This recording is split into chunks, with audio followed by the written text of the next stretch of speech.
আসসালামু আলাইকুম। কৃষি ও কৃষকের কথা থেকে আপনাদের নেসলাম আজকে ভালো বীজে ভালো ফসল। বাংলাদেশে প্রধানত তিনটি মৌসুমে ধান চাষ করা হয়: আউশ, আমন, বোরো। বর্ষাকালীন ধান চাষ আমি বীজের গুণাগুণটা দেখাবো। এটা হচ্ছে বীজের কোয়ালিটি। দেখেন, বীজের কোয়ালিটি বলতে একটা, দুইটা, তিনটা, চারটা, পাঁচটা, মূলত প্রধান পাঁচটা পাতা জন্মেছে। এই চারার বয়স মানে 5 দিন করে ধরলে 5-7টা 35 দিন বয়স হয়।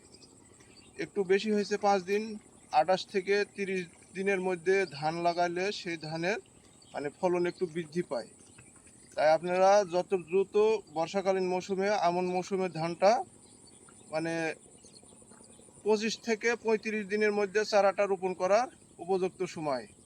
ধন্যবাদ। কৃষি ও কৃষকের কথার সাথে থাকবেন।